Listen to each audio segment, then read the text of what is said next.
Hello, everyone. First of all, I will thank for the introduction. The presentation of today that will be about NGS library preparation for CDT analysis using the Echo Liquid Handler.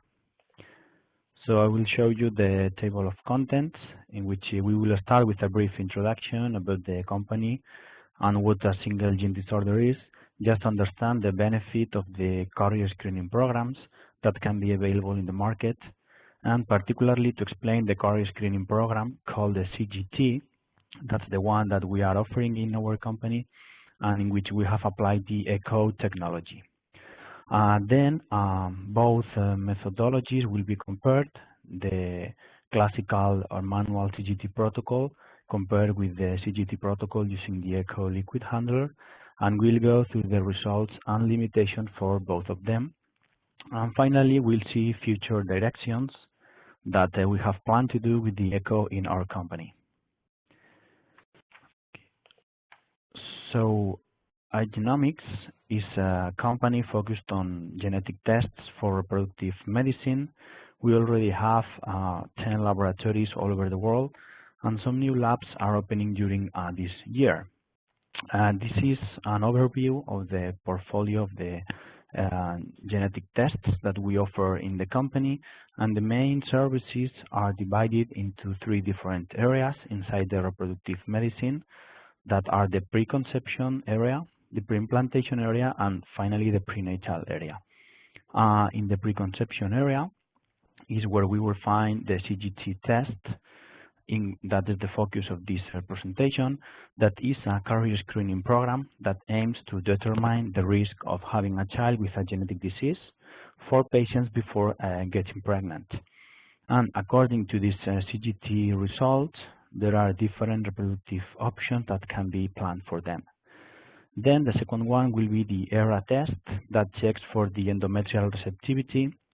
That means to know which is the best appropriate time to transfer the embryo to the maternal uterus, mainly for patients with a repetitive implantation failure. In the preimplantation area, there are 2 different analyses available for the embryo. One of them, it's called the PGS, that's for aneuploidy and chromosomal rearrangements detection.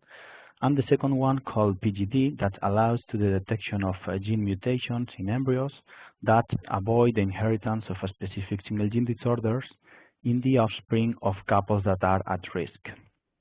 Finally, in the prenatal area, we offer a non-invasive prenatal testing called NACE, in which only with a maternal blood sample it's possible to detect fetal aneuploidies. And finally, the POC analysis of the products of conception after a miscarriage. So talking about the different types of disorders that can be found, at one extreme, we can talk about disorders caused at 100% due to environmental factors, or on the other extreme, there can be disorders caused purely by only genetic factors, but also combinations of both causes are common. Talking about genetic disorders, among them we can find what we call polygenic disorders or only monogenic disorders, also called single gene disorders. So the CGT test that we'll show in this presentation is focused on the analysis of only this type of single gene disorders that can be caused by mutations in only one gene. Although the frequency of the manifestation of all these single gene disorders individually is rare or even very rare, the global prevalence of all of them, it has been estimated in about 10 in 1,000. Moreover, on a yearly basis, it's known that new single gene disorders are discovered, and also new pathogenic mutations for no genes are also discovered, or even no genes causative for new disorders can be found. So in this scenario, these 2 papers here show that single gene disorders may account for up to 20% of all the pediatric mortalities in developed countries. So these numbers stress the importance of having appropriate diagnosis and prevention strategies as a tool to reduce the burden of all these rare diseases. So what will be the aim of these carrier screening programs? So basically to identify whether an individual or a couple have an increased risk of having a child affected of a single gene disorder or not. So why we want to check for this risk? So the first reason can be to provide to the individual or to the couple information to promote their health, but mainly these carrier screening programs aim to prevent the inheritance of single gene disorders in their offspring. There are three main types of inheritance patterns for single gene disorders. The first one will be autosomal dominant. That means just a single mutation in one of the copies in one gene, either in the male or in the female, will be enough for develop a disorder. The second type of single gene of inheritance pattern for single gene disorders will be autosomal recessive, in which both members of the couple need to be carrier of a mutation in the same gene to have a real risk for their offspring to develop the disorder. And the final option will be the X-linked disorders that mainly affect males. So in this case, carrier screening programs, most of them are focused only in checking for autosomal recessive disorders and X-linked disorders, as it is the case of the CDT test that we offer. So once it's known the risk for the couples that undergo a carrier screening program, several reproductive choices can be offered. The first option can be to go for a natural conception and then a prenatal diagnosis. Means if the couple don't have any reproductive problem, they can get pregnant at home and then go for the prenatal diagnosis. But with this choice, if the result is positive, means if a mutation is found in the fetus, depending on the disorder we are talking about, it can be offered either prenatal treatment, but in some cases, the best option or the best recommendation from a medical point of view can be a medical termination of the pregnancy. Then the second option could be to go for assisted reproductive techniques and then to perform a pre-implantation genetic diagnosis. In this case, if both members of the couple are undergoing the CGT test, for example, and we found a mutation in the same gene for both of them, the same mutation that was found in the carrier screening program can be detected in their embryos, and we can transfer only embryos free of this mutation. So with this strategy, by PGD analysis, we can avoid the inheritance of this single gene disorder in the offspring of these couples. And the last option can be also to go for assisted reproductive techniques, but this time with a gamete donation with a donor that can be either a donor of oocyte or sperm that we know that is free of the mutation that the other member of the couple is carrying. And with this type of strategy also, we will avoid the inheritance of this disorder in the offspring.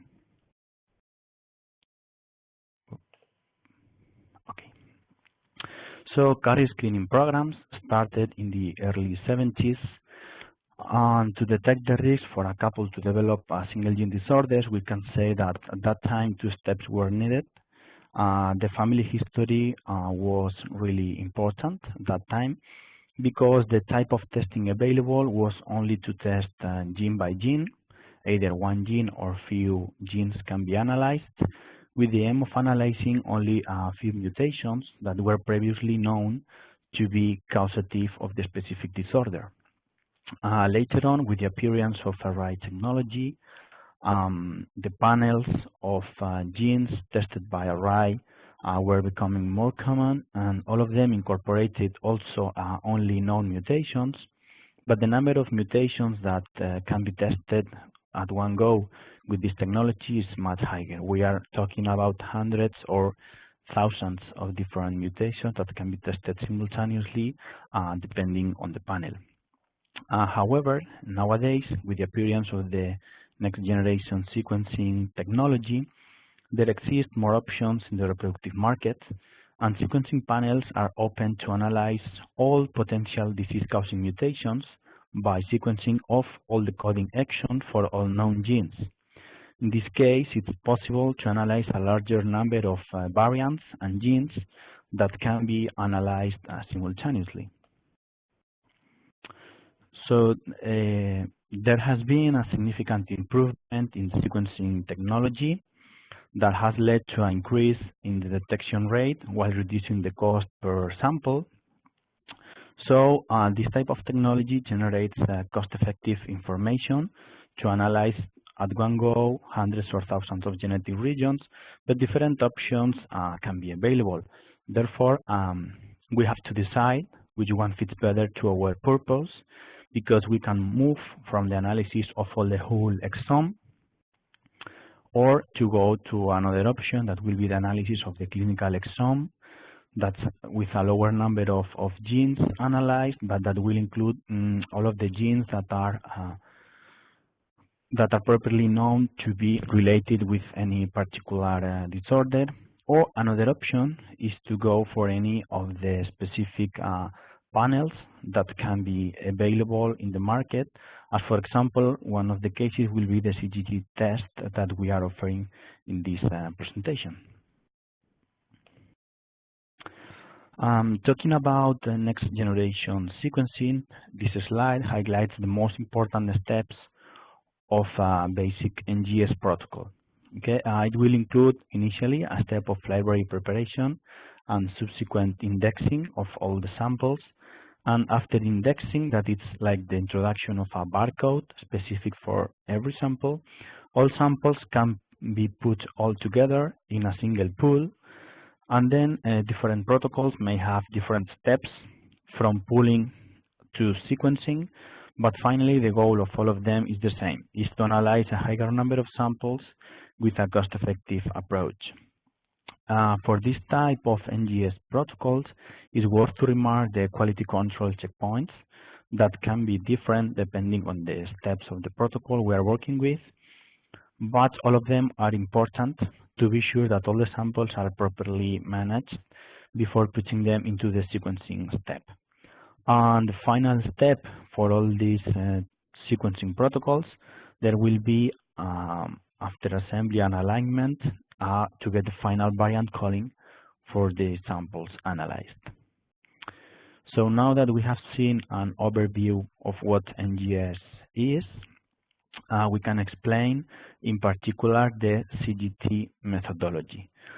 In this case, this is an overview of the conventional CDT methodology. We can say the manual CDT methodology we were using before the application of the ECHO technology. That consists of two different steps. The first one is based only in NGS, and the second one will include a group of complementary tests that are also offered due to several technical limitations of the NGS technology. So talking about the NGS part, it includes, as I said before, a library preparation, but in particular, this type of protocol incorporates several steps of hybridization and capture before sequencing.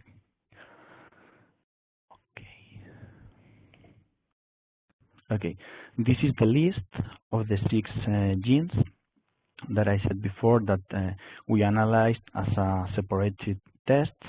They include the analysis of common mutations that are not analyzed by NGS due to some technical limitations. In this case, 2 of these genes are already included in the NGS panel, but some additional mutations are analyzed here. Basically, the tests are the alpha thalassemia, in which we analyze several deletions of HBA gene by gap PCR analysis.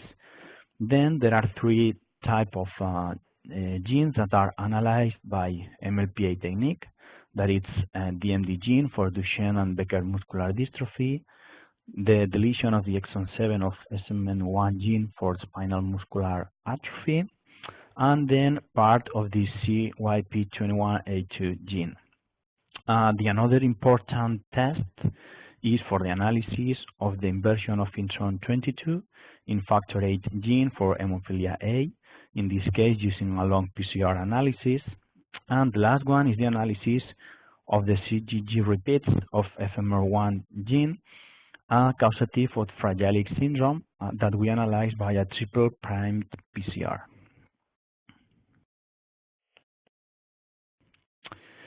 So this is the basic CGT methodology. Now we'll see the CGT methodology, but this time using the echo liquid handler. So for all the CGT protocol, we use the echo 5:5 because it fits better to the volume in which we are moving.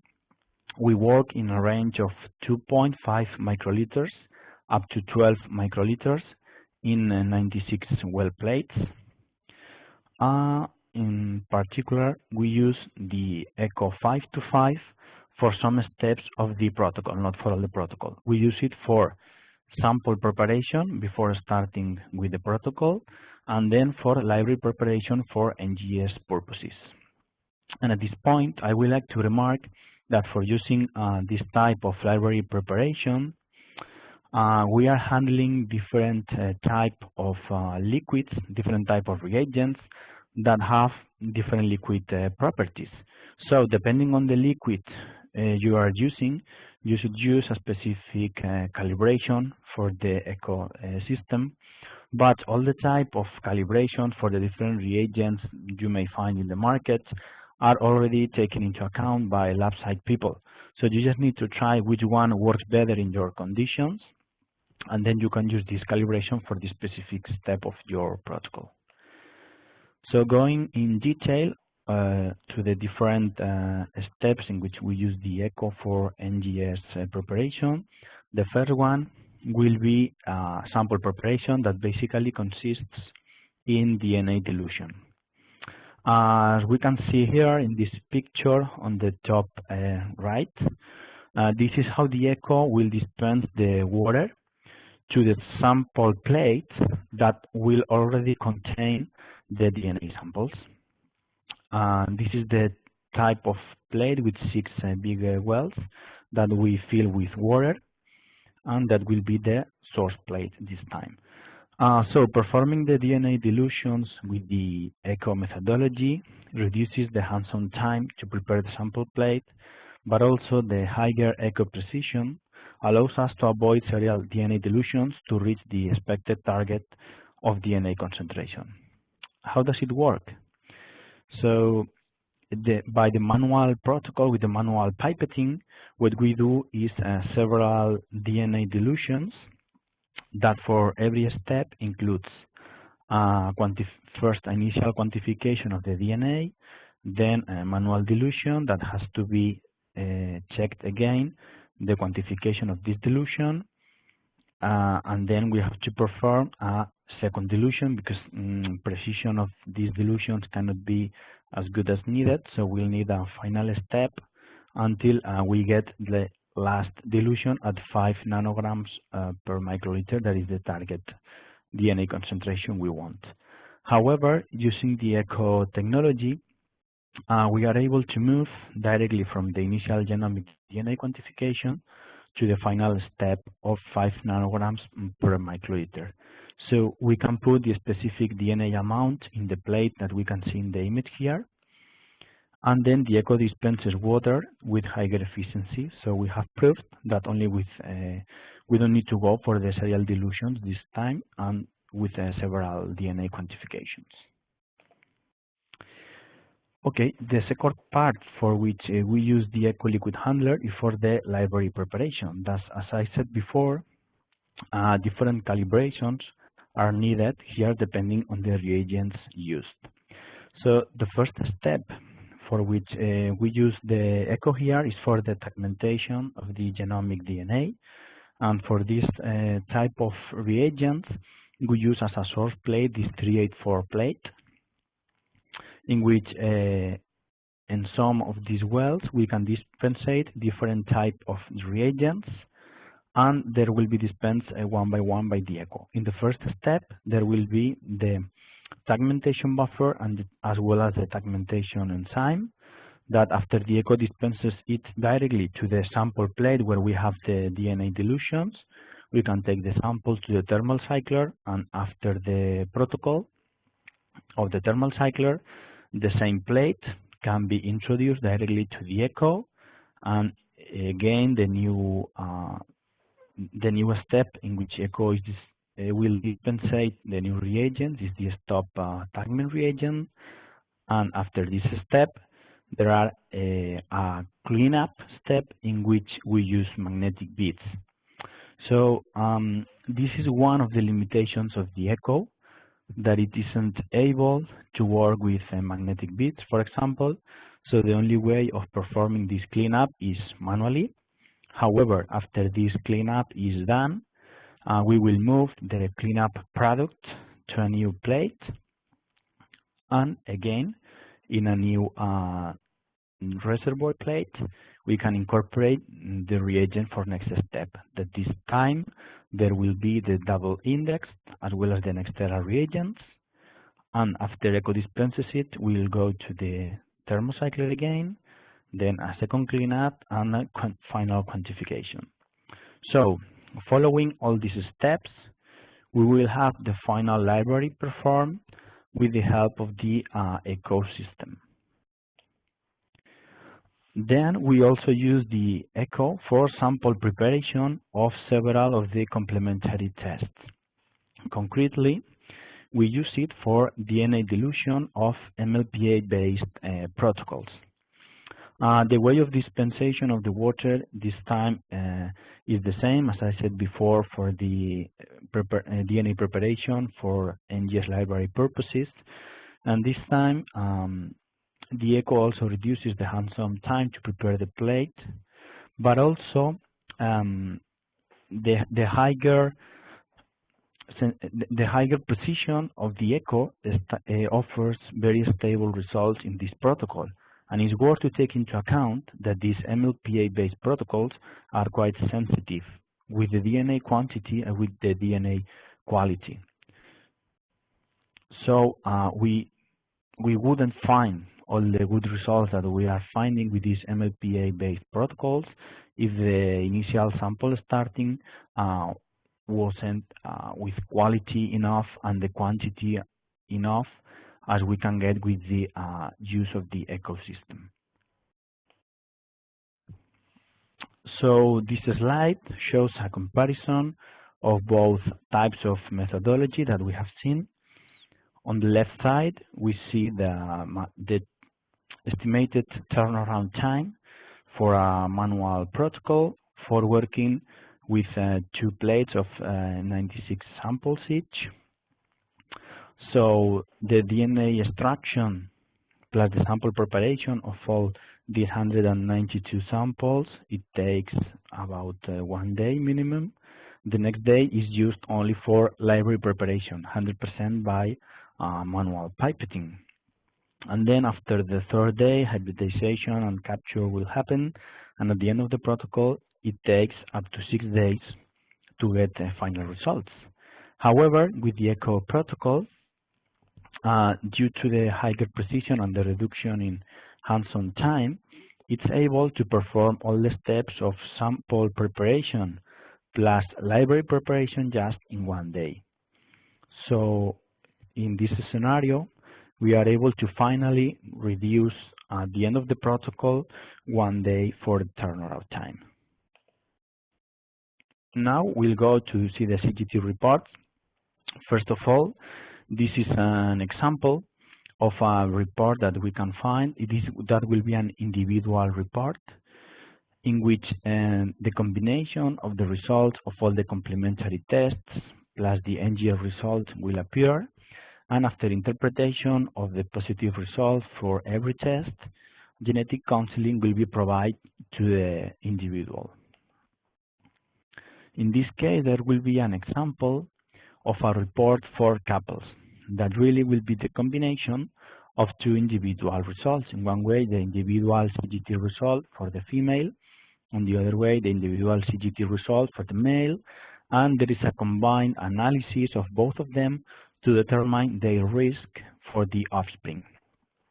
So the couple's genetic counseling is based on combined analysis of both members of the couple.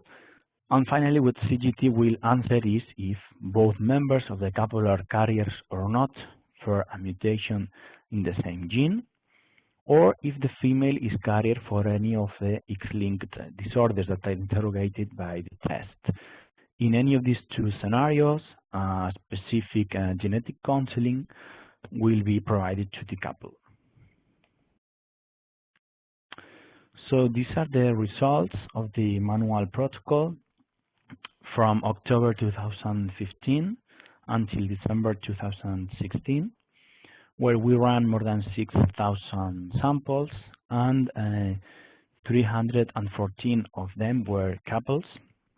We found that 82% of the individuals were at least carrier for one of the mutations included in the CGT panel, and the average number of pathogenic mutations per individual was 0.69. So after this analysis, 8.3 of the couples were recommended to undergo PGD, either because we found the two scenarios that I said before. Both of them were carriers of a mutation in the same gene, or the female was carrier of a mutation in an X-linked gene. So if we divide this number of couples by consanguinity or not, this 8.3% will be about a 5% of risk for non-consanguineous couples, but it will be increased up to 16% for consanguineous couples.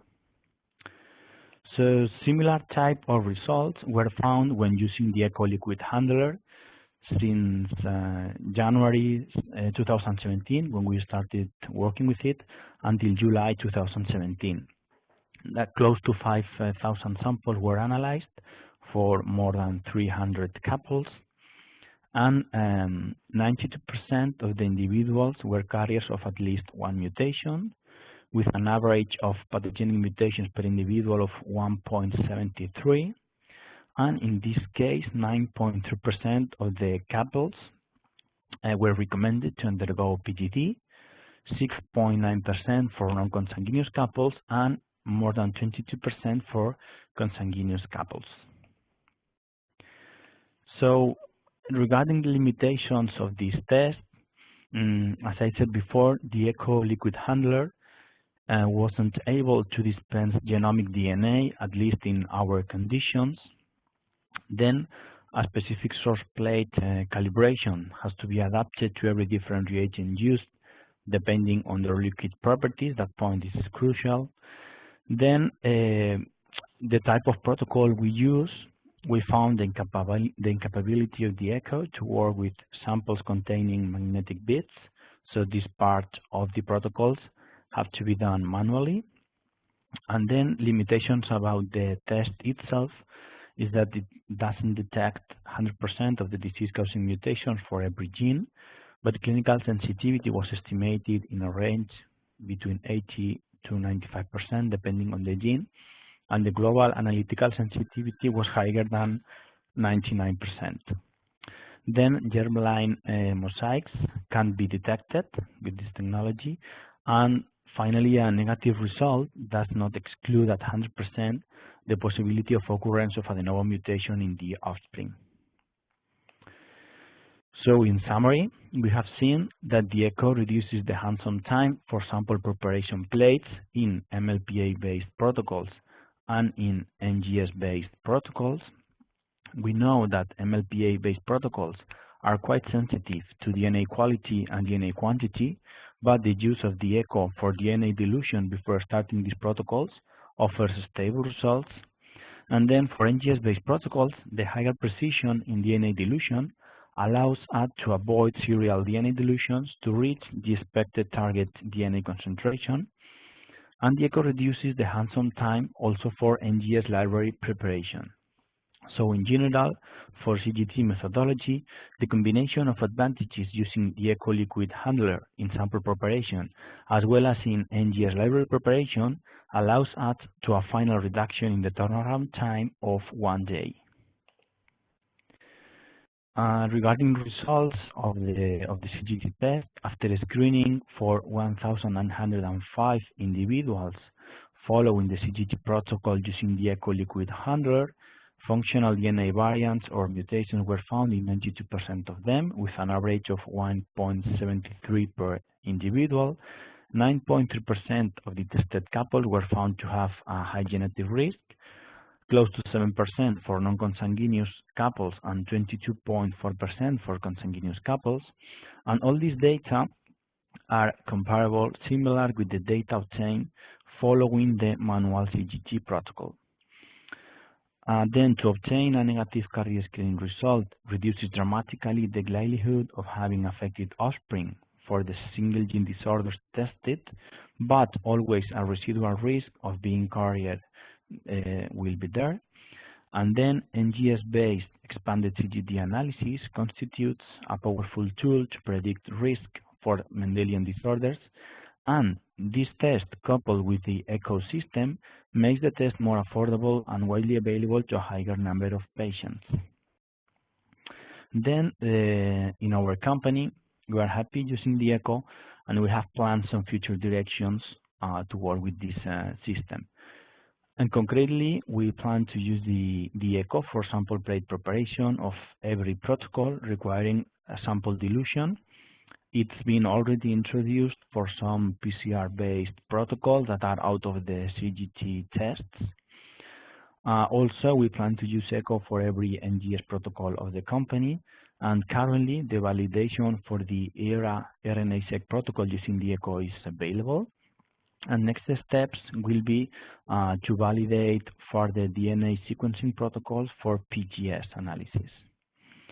I would like to thank to the audience for their attendance, and also I would like to thank all the CGT team that we have in the headquarters of IGENOMIX in Valencia, Spain, the R&D team, all the people working in the laboratory, bioinformaticians, and diagnostic team.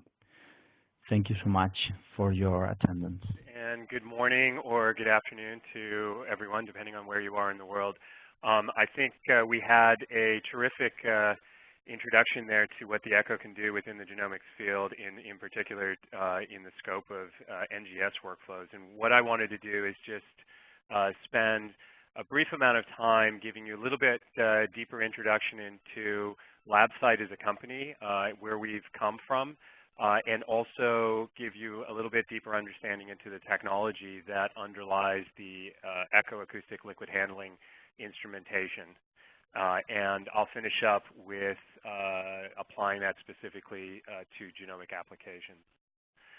So in terms of a company, LabSite has actually been around for a number of years. LabSite was founded in 2000 and launched the first ECHO liquid handler in 2004, where we saw very fast adoption within the pharmaceutical industry, particularly within the sample management and high throughput screening groups.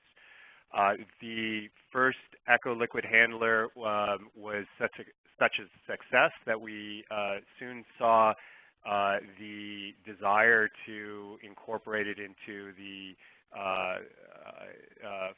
higher throughput areas, and launched an update to that in 2006, where we were able to speed up the transfer of liquids in the context of that instrument.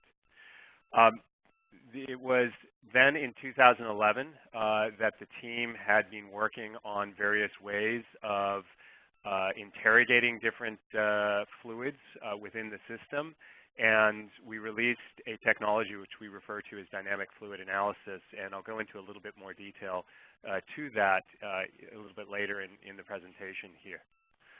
We've also been looking at ways to automate the transfer of plates into the ECHO and out of the ECHO, and of course incorporating various devices on the deck of that automation platform, such as plate sealers, PCR machines, and centrifuges, just to name a few there.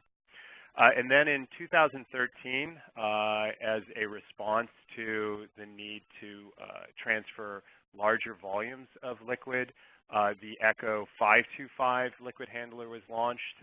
What's unique about that compared to the previous versions of the Echo is that we increased the drop size from 2.5 nanoliters up to 25 nanoliters, and therefore the speed at which it could transfer larger volumes was increased. Currently, we have a couple of development programs underway. In 2014, we initiated a development program coupling the Echo technology with mass spectroscopy. And we have prototype instruments which are in production in a number of pharmas at this point in time. And we're excited to get that out as a commercial product in the next year or two. And lastly, in 2015, we initiated a program in collaboration with AstraZeneca to produce a new consumable that would go onto the Echo liquid handler, and that is the acoustic tube. And what's exciting about that is that changes the entire paradigm of how the big pharma groups are storing their compounds and moving those through a completely acoustic workflow. So let me go into a little bit more detail in terms of what the different Echo liquid handlers are and why you would choose one over another. All of these share the same underlying technology, which is the acoustic droplet ejection technology. It is a non-contact approach to transferring liquids between different microplates. It does that in a completely contamination-free method because the liquid is never touched with tips or pins or anything like that. And what really separates the Echo liquid handler from other liquid handling systems out in the marketplace today is the very low volumes that it can accommodate. So anywhere from 2.5 nanoliters all the way up to 10 microliters in terms of transfer volumes. Of course, for the smaller transfer volumes, the Echo, what we call the Echo 55X, there's two different models, a 550 and a 555. Those both utilize a 2.5 nanoliter droplet, so they're ideal for those very small volumes. And for the larger volumes that we particularly see within the genomics field, the Echo 525 is very well suited to that with the larger droplet size of 25 nanoliters.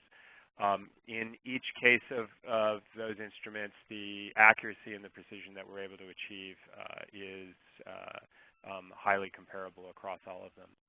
And then the Echo system that you see on the right here is the newest system that we just launched into the marketplace in February, and that incorporates all of the capabilities of the Echo 55X series, but also enables users to make use of those acoustic tubes, which are referred to on the previous slide. What I'm also showing on this slide are the various consumables that we have available to support the Echo workflows, everything from a 6-reservoir consumable or microplate there on the left-hand side through to 384 and 1536. And they come in a variety of flavors, including the standard and a low dead volume version, as well as versions which have various coatings to support different applications that you might have, including tissue culture. The last piece on this slide, just to point out, are the microclimb lids, which are fairly unique in the marketplace and are highly useful in terms of limiting the amount of evaporation in the context of aqueous fluids, or if you are using DMSO, limiting the amount of hydration that occurs there. What's not shown on this slide are the automation solutions. So if you are interested in that, I would highly recommend that you go to the website to take a look at the information that we have there, as well as the suite of software that we have available to support the various applications that our customers are using the echoes for. The underlying technology, Pere went into this in some detail, but let me just reiterate some of the key points here. As I mentioned, there is no physical contact with the fluid that is being transferred. So we maintain that sample integrity. We are using acoustic energy, or in essence, sound, to create droplets which we eject from the surface of one source well into a well in an inverted destination plate. That destination well can be dry, or it can already have fluid contained within it. And I believe in the context of what Pere had described, he was ejecting water into a destination well that already had DNA in it. So that's a very common application for the technology within the genomics world.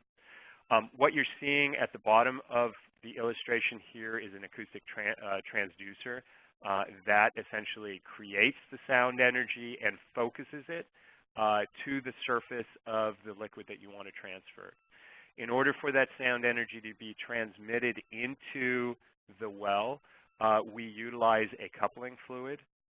That is, in essence, water, which is maintained over the surface of the transducer and just enables the sound to pass into the bottom of the plate. It's a very low energy acoustic burst and therefore does not disrupt cells. So we do have customers that are using it for transferring cells from one plate to another. It is highly tunable. So we get a very consistent drop size and therefore a very consistent volume and highly reproducible. Because each of the instruments are tuned to transfer a predetermined droplet size, so that's 2.5 nanoliters or 25 nanoliters, for the transfer of larger volumes, what we do is transfer multiple droplets in succession. So, for example, if I'm using a 25 nanoliter droplet size and I want to transfer 100 nanoliters, then I would just eject 4 droplets in succession there. And that ejection is extremely rapid. So the instrument is running at anywhere between 200 and 500 droplets per second. So the ability to address a particular well, transfer that volume, and move on to the next well is extremely fast. It also, contrary to a tip-based liquid handler that may have an 8-span head or more, because we're using a single acoustic transducer which can be located under any well of the source plate, and we can position any well of the destination plate above it, we are able to do transfer from any well to any well, which provides an enormous amount of flexibility in terms of how you approach your experiments. The types of workflows that really benefit from this are the assay development workflows, perhaps doing design of experiment style experiments are very easy within the context of the echo and supported within the context of the software as well. So this really is a revolutionary platform.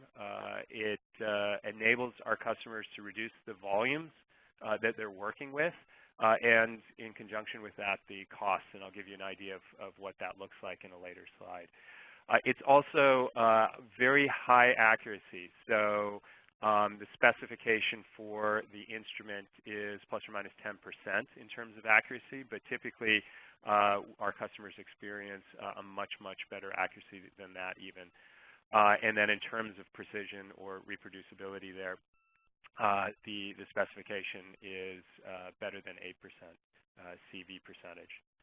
And then it eliminates a lot of the consumables that are associated with standard liquid handlers, such as pipette tips and any washing that needs to be performed as a consequence of that, and therefore minimizes the potential for any cross-contamination that can occur.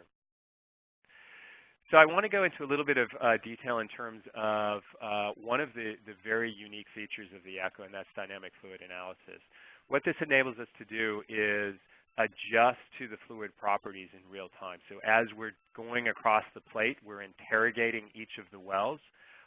In the video here, what you're seeing is a very low energy ping, which is sent out from the system.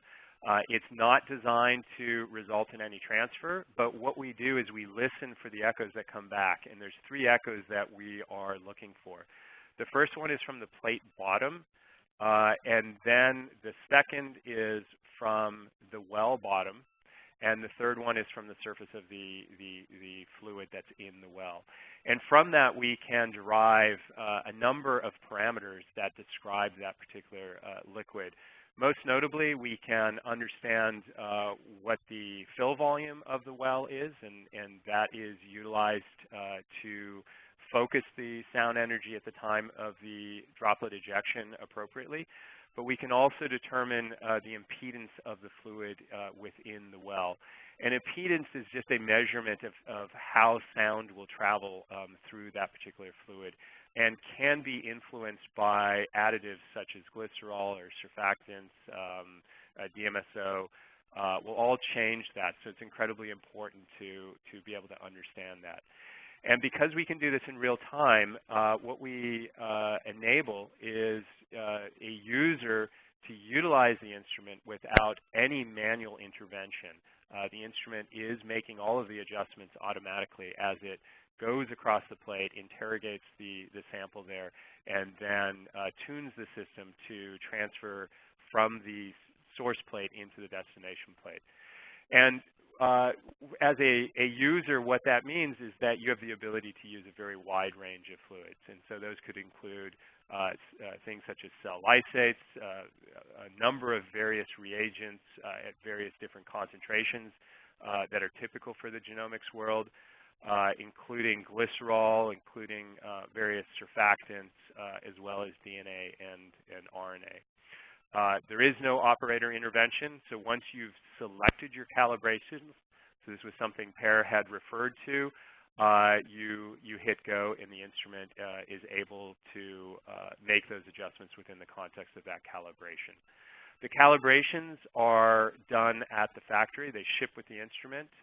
So every echo that comes out of lab site is fully calibrated for that wide range of fluids.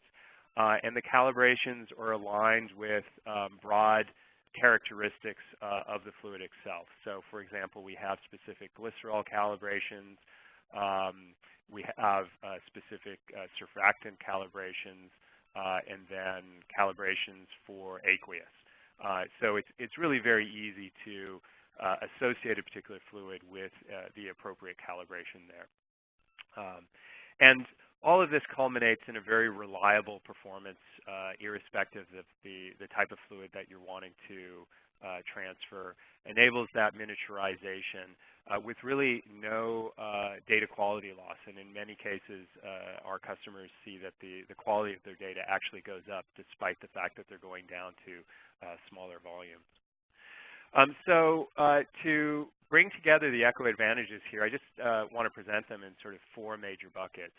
I've talked about the ability to do that miniaturization, to conserve samples, to eliminate the tip costs, and all of that culminates in the ability to maximize your lab budget.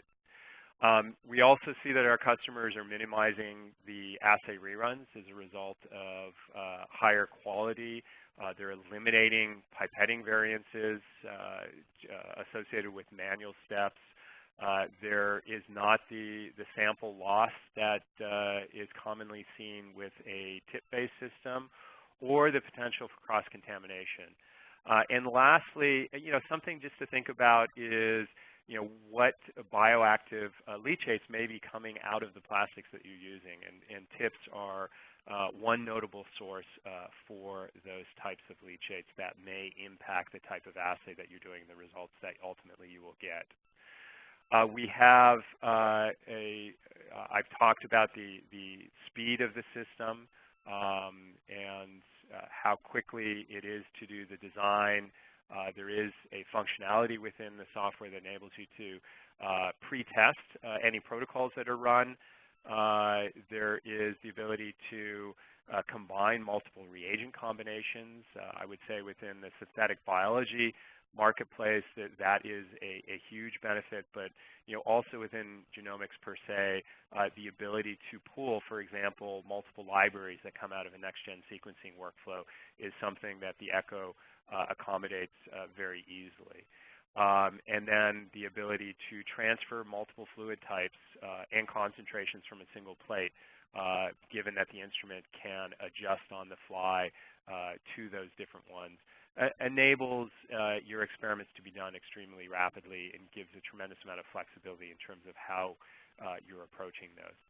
And then the last bucket here is really about taking your assays and automating those to increase the precision and accuracy that you get, but also increase the speed in which those experiments are being performed, and perhaps repurpose your work to other areas that your time is better spent doing. Perhaps focusing more on the data analysis of the data that comes out of the automation that you're able to create. So just to finish up here, we have looked at a variety of different genomics workflows and worked with customers to miniaturize those. And this slide is just intended to give you a flavor for what is those customers have been able to accomplish in that context. So we're looking at various PCR workflows, NGS, Sanger sequencing, Golden Gate assemblies within the synthetic biology world. And we see anywhere between a 4x miniaturization all the way up to 100x. And that provides savings both in terms of sample as well as reagent costs. So is highly impactful at the end of the day.